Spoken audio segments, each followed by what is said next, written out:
যে রূপনগর, নাচাবো গ্রাম শহর, কাঁপাবো সবাইকে ইয়াং টু ওল্ড।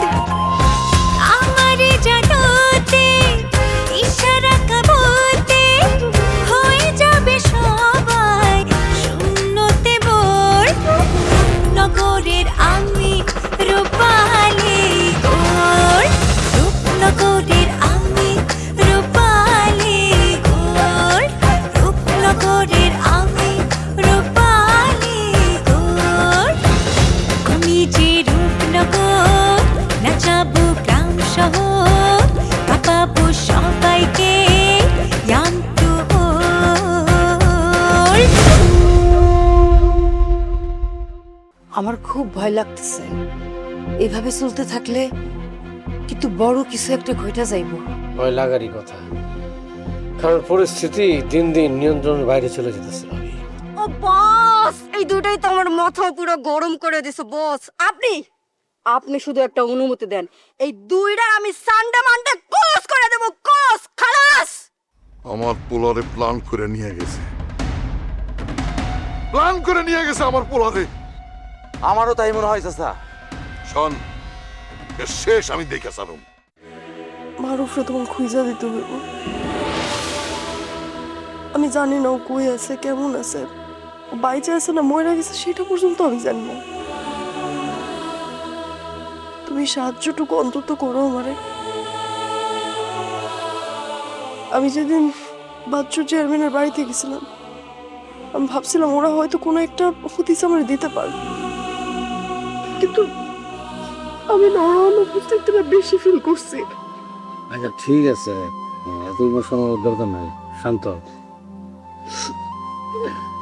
চাচু, তোমার আমি আরেকটা কথা কই। সেদিন মারুফের সাথে আমার নদীর পাড়ে দেখা করার কথা ছিল।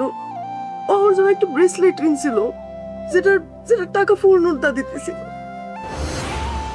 কলেজ থেকে আসার পথে দেখি বাবা আমার জন্য অটো রিক্সা নিয়ে দাঁড়ায় আছে। তারপর বাবা ওখান থেকে আমার বাড়িতে নিয়ে চলে আসলো।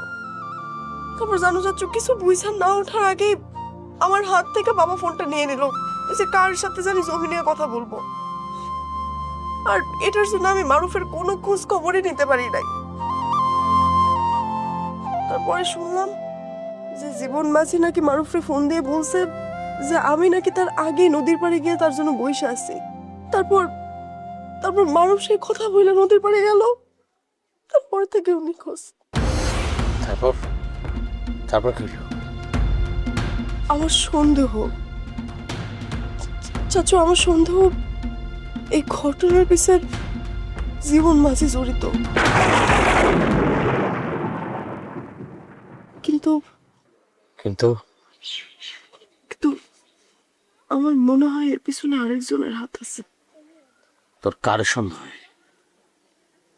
আমি আসলে শিওর না, তো আমার জ্ঞান যেন নিজের বাবার উপর সন্দেহ আছে।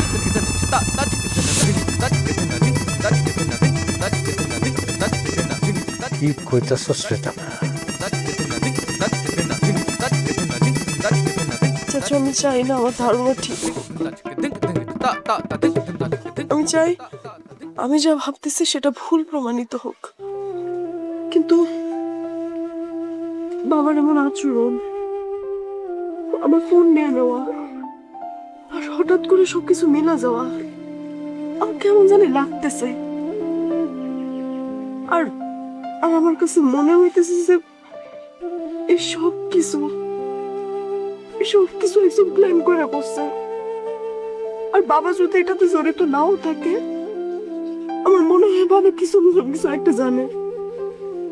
আমি কি ভুল ভাবতেছি চাচ্চু?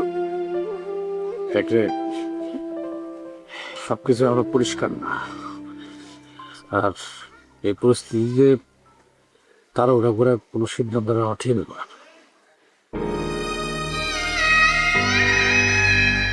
আচ্ছা, তুই যে বাচ্চু চেয়ারম্যানের বাড়িতে গেছিলি, সেখানে কি হলো?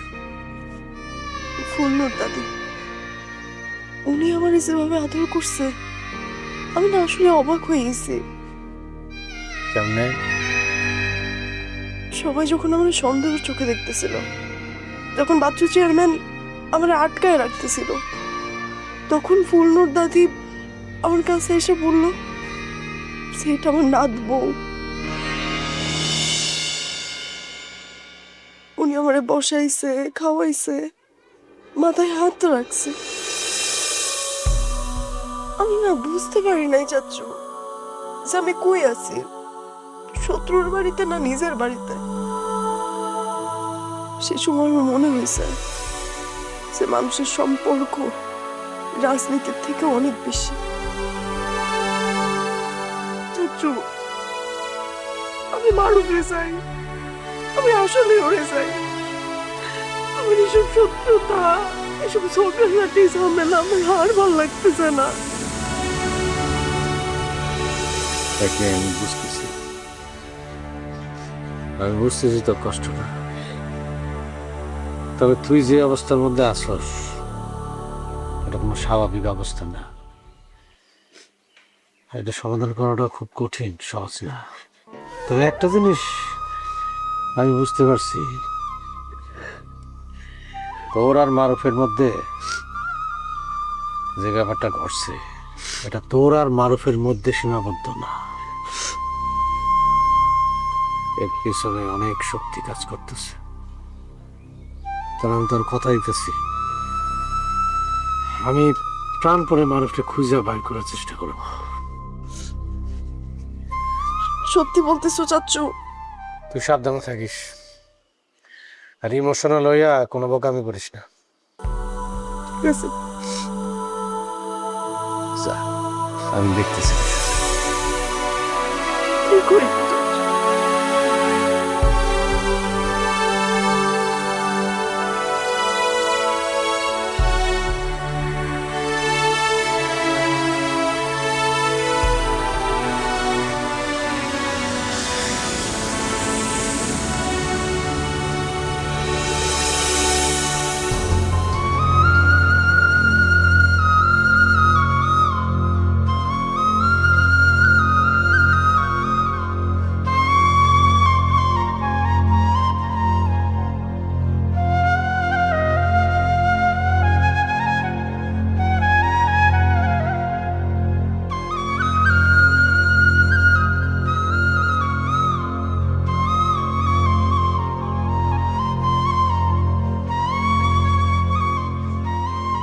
আম্মা,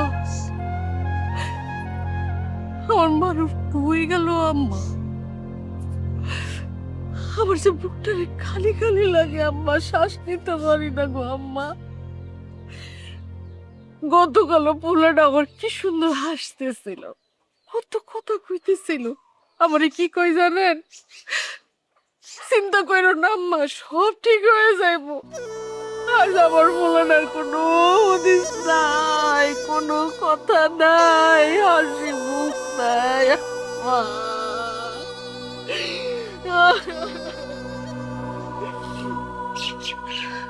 আমরা কি করতেছি আম্মা? বয়া বয়া খালি কাঁদতেছি না, আর খালি এ রে ওরে তারে সন্দেহ করতেছি। কিন্তু পোলারে খোঁজার জন্য কি করতেছি আমরা আম্মা? পোলারে তো খুঁজে পাইতেছি না।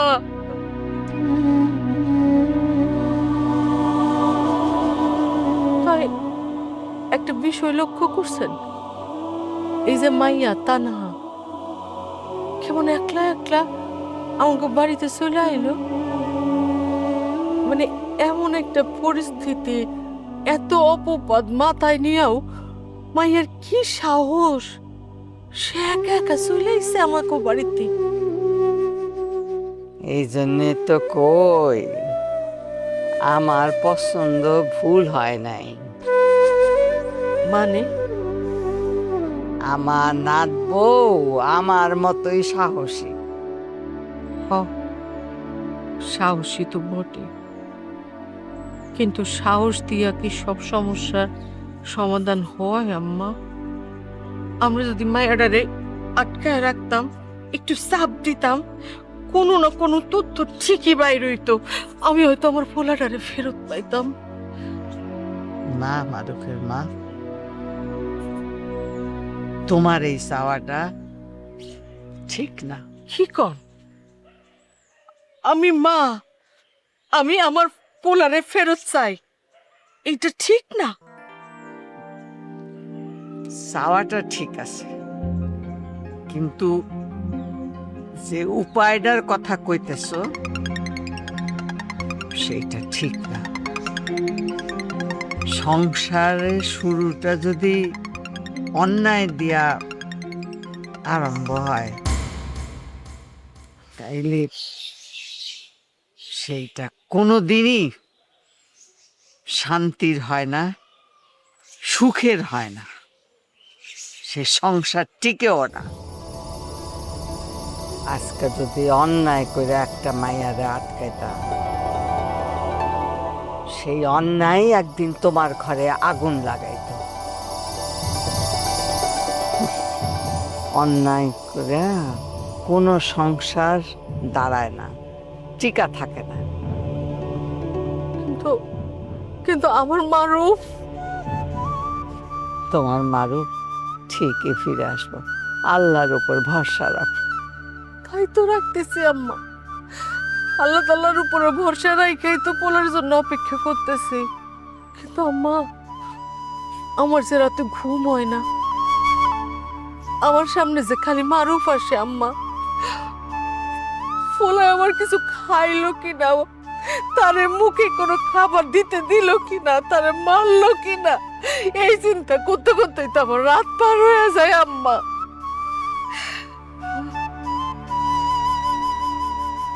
তোমার কষ্ট আমি বুঝতে পারি রফিমা, এই বুকেও তো আগুন জ্বলতেছে।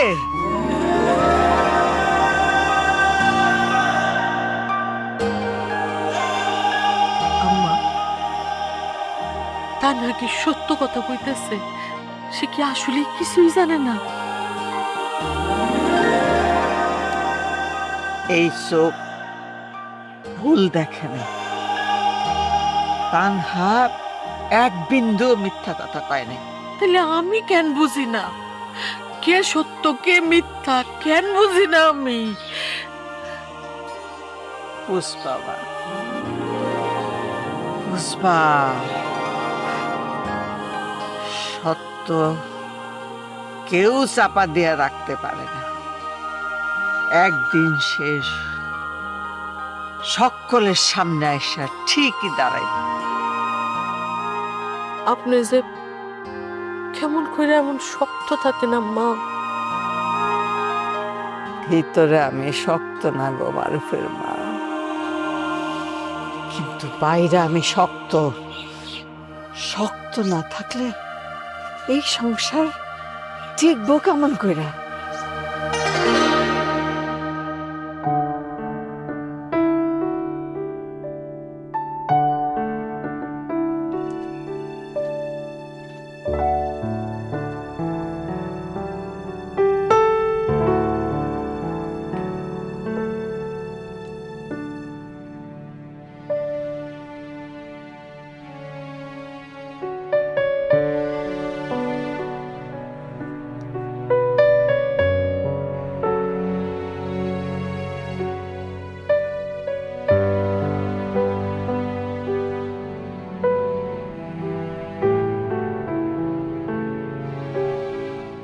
বাবা,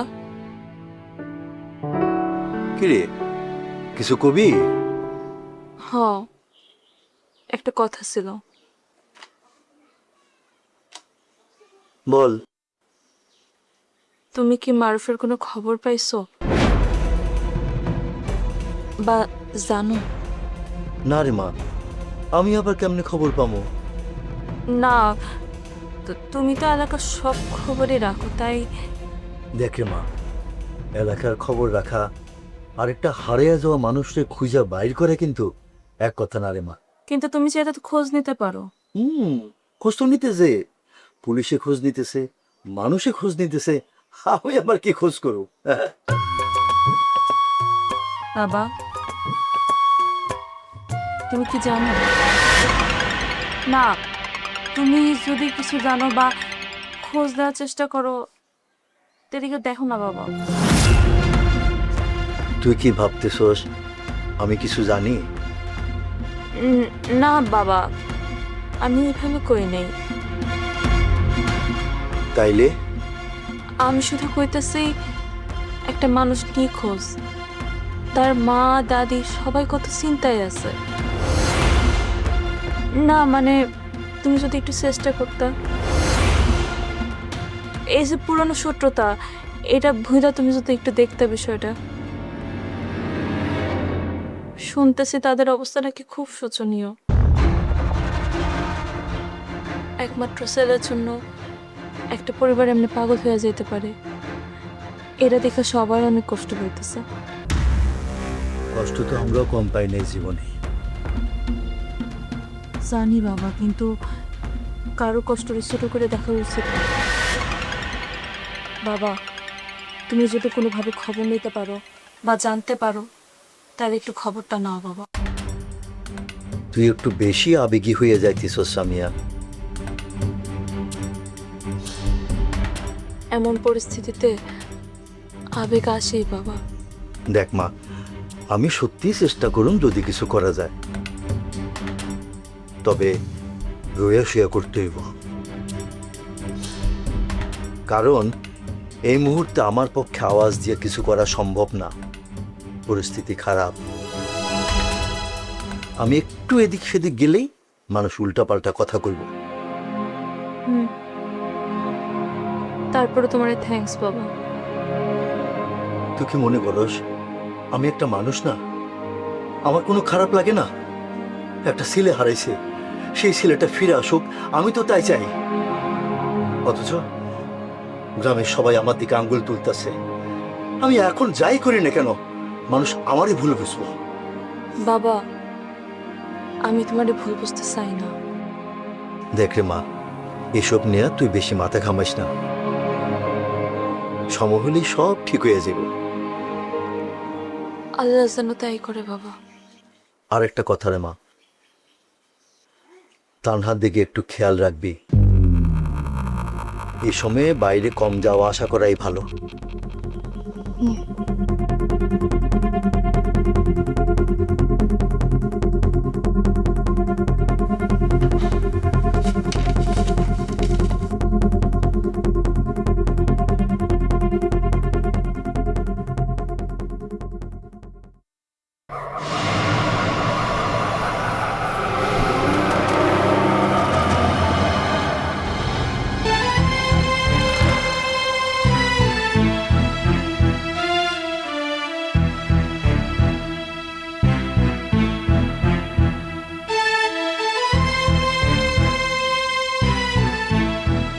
দেখছিল তো ঠিক আছে কিনা মাল? আরে রুস্তম ভাই, বসেন বসেন বসেন। নতুন ব্যবসায়ী মানুষ, হ্যাঁ, একদম ধরা সহজ যায় না। একটু দরকার ছিল। আরে দরকার তো হইবই, হ্যাঁ, ব্যবসা মানই তো দরকার। টেনশন লাভ, হ্যাঁ। তো কোন কি লাগবো? আহা, নতুন বইয়ের মতো সুন্দর রেখেছেন কেন? কি লাগবো? টাকা? না না, টাকা না, আসলে আমি একটা কথা কইতে আইছি। বলেন। এ কি কাণ্ড, আবারও চুপ করে রইলেন, বলেন। এই নেন আপনার টাকা। মানে? আমি আপনার টাকা ফেরত দিচ্ছি। আমি আর এই ডিলে থাকতেছি না মদন সাহেব, ব্যবসার চিন্তা মাথা থেকে বাদ দিছি। কিন্তু কিন্তু আপনি আমার বোন লাইলের বিষয় আর আগায় না।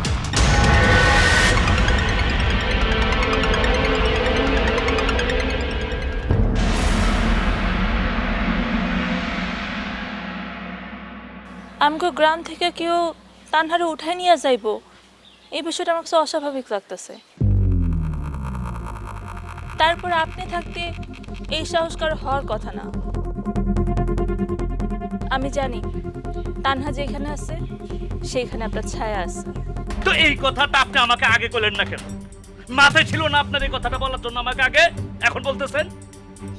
আর মজনুর কথা বলতেছেন, এই নাম আমার সামনে কখনো বলবেন না। আমি চিনি এই মজনু কে, তার মধ্যে কি আছে না আছে এটা আমি ভালো করে জানি, আমি খবর নিছি। আমি